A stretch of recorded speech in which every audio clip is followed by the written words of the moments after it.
Olá, gente, tudo bem? Bem-vindos ao canal da Elie Matos. Estamos aqui para mais uma leitura da nossa revista da Escola Bíblica Dominical.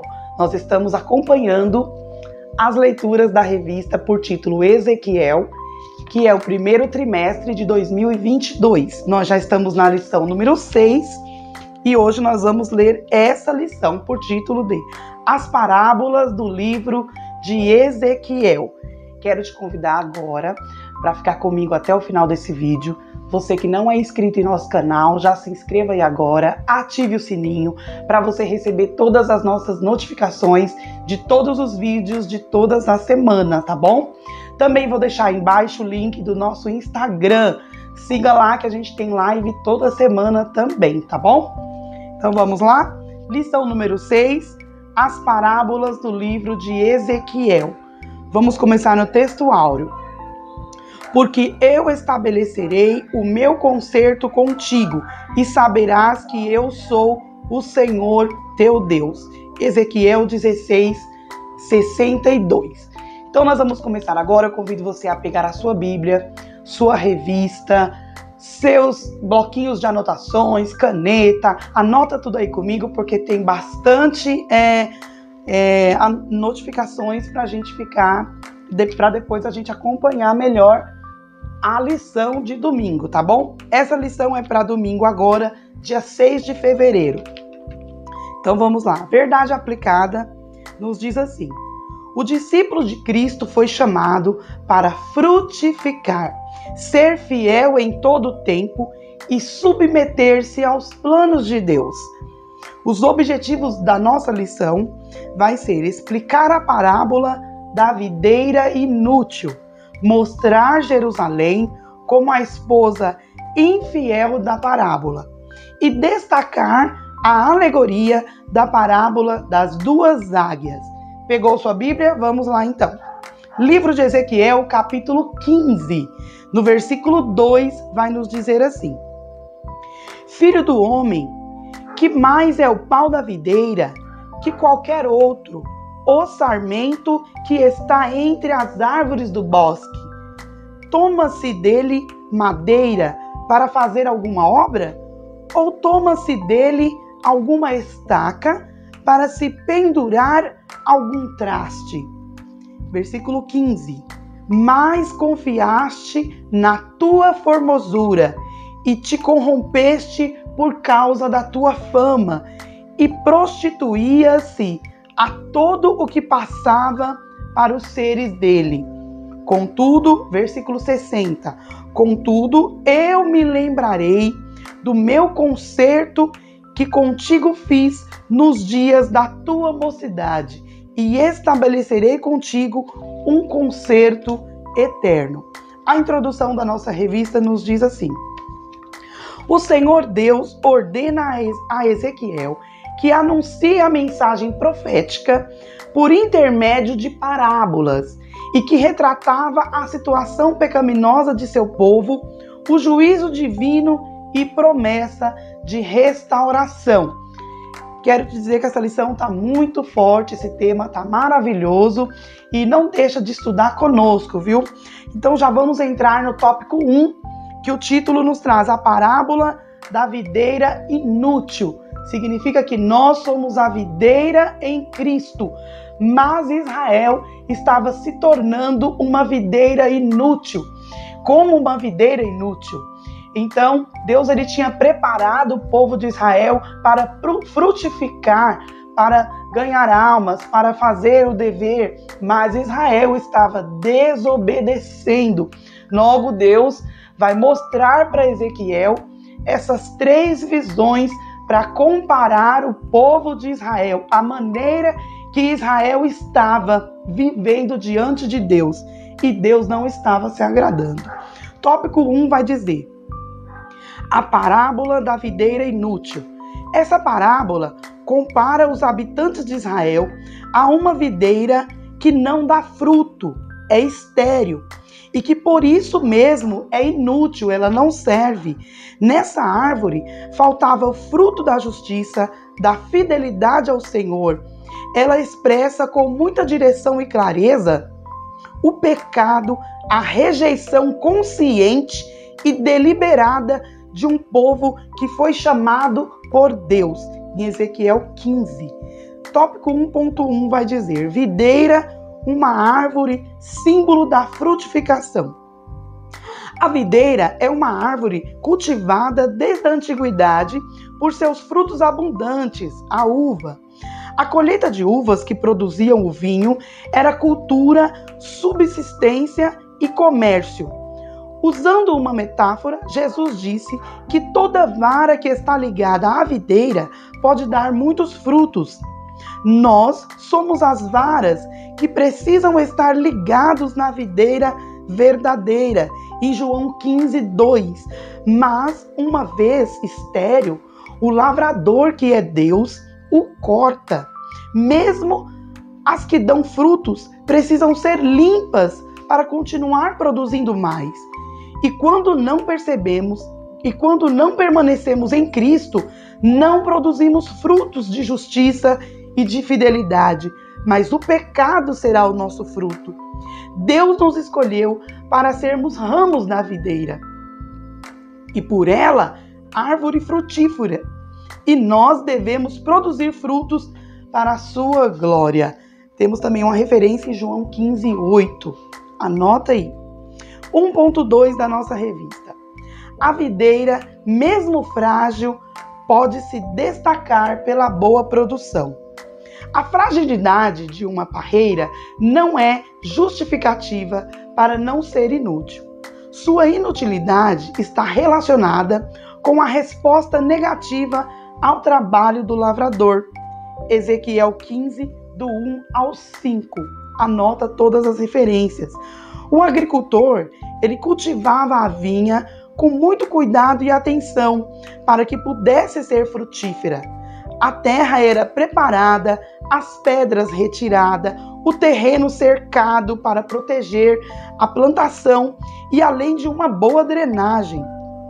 Vamos ter referência também em Mateus 21:33 e no livro de Isaías 5, versículo 2. Chaplin observou: um homem que quer ter uma boa colheita de uva deve ser dedicado, pois esse tipo de plantação requer cuidados constantes. No caso de Israel, não faltou cuidado e atenção da parte do lavrador, pois é o próprio Deus. Salmos 80, versículo 7 ao 8. E Jó, versículo 15, 1. 1.3 da nossa revista. Que mais pode ser feito? A pergunta que intitula esse tópico é encontrada em Isaías, capítulo 5, versículo 4. O Senhor Deus cercou a vinha, limpou o terreno, plantou as melhores mudas, preparou uma estrutura para a vigilância, tudo visando a produção de uvas boas. Porém, o resultado foram de uvas azedas. Tanto Israel precisava estar atento ao questionamento de Deus, como nós hoje temos as Escrituras Sagradas, o Espírito Santo e a graça do Senhor. Logo, não há justificativas para não corresponder ao que Deus espera. Esperando eu que desse uva, foi procurar nela fruto. Lá em Lucas 13, versículo 6. Eu vos escolhi a vós e vos nomeei para que vades e deis fruto. Em João 15:16. Portanto, Deus não apenas espera, Ele age e provê tudo que é necessário para frutificarmos. E é preciso cuidado com a tendência humana de justificar a própria improdutividade com as adversidades e as ações de outros. Então, 3 pontos importantes aí que nós aprendemos sobre a videira infrutífera. Quer dizer, nós somos a videira e precisamos dar fruto. Só dá fruto quem está ligado na videira, que é Jesus Cristo, tá bom? Então, o que nós aprendemos? A parábola da videira inútil expressa com muita direção e clareza o pecado, a rejeição consciente e deliberada de um povo que foi chamado por Deus. Tópico 2 da nossa revista. A parábola da esposa infiel. Essa é a segunda parábola, a segunda vez que Deus vai falar aí com Ezequiel através dessa parábola para o povo, para transmitir a mensagem para o povo de Israel. Essa parábola compara Jerusalém com uma esposa infiel, que não cumpriu a aliança feita com Deus como nação escolhida, não correspondeu à bondade e à graça dispensada, vivendo desgraçadamente por causa da infidelidade, foi queimada e consumida pelos juízos divinos. Ezequiel 16. 2.1. A infidelidade traz consequências desastrosas. Ser infiel trouxe a separação de Deus com Israel.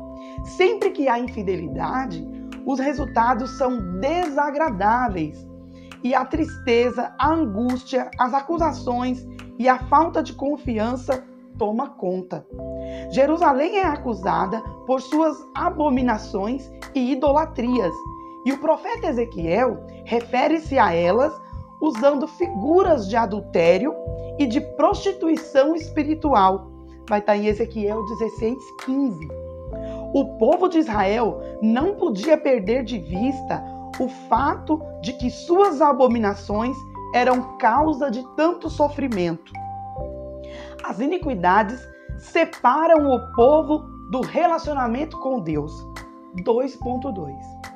O perigo de desprezar as benignidades de Deus.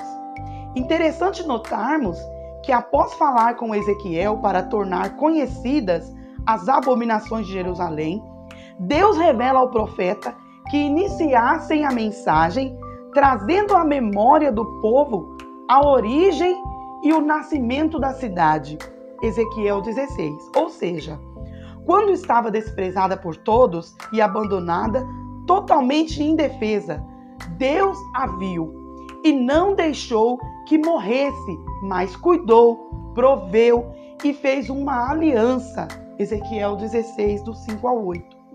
Essa descrição tão rica e detalhada também deve despertar-nos para que nós não esquecemos o amor de Deus para conosco, quando ainda éramos pecadores, separados dele. Lá em Romanos 5:8 vai dizer: não desprezamos, pois, as riquezas da benignidade de Deus. Lamentações 3:22 e Romanos 2:4. 2.3 da revista. A graça de Deus revelada na aliança eterna. Nos últimos 4 versículos de Ezequiel 16, são identificadas as expressões que apontam para a graça de Deus. Concerto eterno, estabelecerei o meu povo, o meu concerto, reconciliar contigo. O Senhor Deus revelou por meio de outros profetas acerca de um novo concerto, em Isaías 55, em Jeremias 31. E o povo de Israel saberia que o Senhor é rico em misericórdia quanto a nova aliança fosse estabelecida, em Ezequiel 16:62. Champlin escreveu: Yahvé, o marido julgaria, mas não esqueceria o contrato matrimonial restaurador. A esposa jovem, quando se casara, seria recebida de novo. 3 pontos também importantes que nós aprendemos através dessa parábola. A parábola da esposa infiel nos mostra que a infidelidade traz consequências desastrosas e como é perigoso desprezar a benignidade de Deus. A parábola das 2 águias. Essa é a terceira parábola que Deus vai falar com a nação de Israel através de Ezequiel. Após a denúncia acerca do fato de Israel não ter correspondido aos cuidados do divino lavrador, se tornando assim como uma parreira inútil, Ezequiel 15, e ter se comportado como uma noiva infiel que passou a se prostituir. A seguir, o Senhor Deus utiliza mais uma parábola para tratar agora com a insubordinação quanto à disciplina no Senhor por intermédio do Império Babilônico. Ezequiel 17. A primeira águia, 3.1 da revista. A primeira águia foi Nabucodonosor, rei da Babilônia. Uma grande águia de grandes asas, garras afiadas e penas de várias cores, capaz de empreender voos longos, ave de rapina implacável. Assim era Nabucodonosor, rei da Babilônia. A primeira águia retrata a invasão babilônica contra o reino do sul, Judá tendo resultado em deportação de judeus para a Babilônia, promovido por Nabucodonosor quando Joaquim era rei em Jerusalém. 2 Reis 24, do 8 ao 16, e Ezequiel 1 e 2. O profeta Jeremias também anunciou a queda desse rei, em Jeremias 22. A seguir, o rei da Babilônia tomou da semente da terra, Ezequiel 17, ou seja, Zedequias, estabelecendo-o como rei de Judá. Infelizmente, este também não aproveitou as oportunidades concedidas por Deus e não se humilhou perante o profeta Jeremias, que falava a parte do Senhor em 2 Crônicas 36. 3.2. A segunda águia. A segunda águia foi Faraó, o rei do Egito, em Ezequiel 17:7. Com grandes asas e cheia de penas, segundo F.F. Bruce, era provavelmente o faraó Psaméticos II. Porém, o profeta Jeremias alertou que o socorro de Zedequias esperava do Egito ia fracassar, em Jeremias 37, 5, 7. Zedequias, como uma videira, lançou as suas raízes e estendeu seus ramos para a direção errada. E apesar do aviso divino, tal atitude faz nos lembrar de Provérbios 14, 12. Pois a mensagem anunciada por Ezequiel foi: no meio da Babilônia, certamente morrerá. 3.3. Os planos de Deus prevalecerão. Podemos aprender com o final dessa parábola importantes lições como o perigo de não nos submetermos à disciplina do Senhor e buscarmos ajuda ou escape fora da sua presença, Ezequiel 17. O rei de Ezequias não atentou para as alertas de Deus e depois não se submeteu à disciplina divina. O cristão, ele não deve desprezar e desanimar quando for repreendido pelo Senhor, em Hebreus 12. No futuro, não será mais uma águia que Deus usará, mas o próprio Deus estará atuando para restaurar o seu povo. E todos testemunharão que ele mudará os tempos, abate e exalta, e o seu agir é perfeito. Essa mensagem de Ezequiel aponta para a vinda do Messias e o estabelecimento do domínio mundial do reino messiânico. 3 lições aí importantes também nós aprendemos nesse terceiro tópico, as parábolas. Então vai estar lá, ó. Eu aprendi que as parábolas das 2 águias trata da insubordinação do povo de Deus quanto à disciplina do Senhor por intermédio do Império Babilônico. Também nos mostra que os planos de Deus sempre prevalecerão. Agora nós vamos fazer a conclusão dessa lição. É fundamental estarmos atentos aos ensinos e avisos de Deus contidos nas Escrituras, em Romanos 15, 4 e 1 Coríntios 10, 11. Assim, nessa lição, aprendemos que fomos chamados para sermos frutíferos, fiéis e comprometidos com a nova aliança, e que não devemos desprezar e nem desanimar quando disciplinados pelo Senhor. Que Deus abençoe, um forte abraço e eu te aguardo na próxima lição.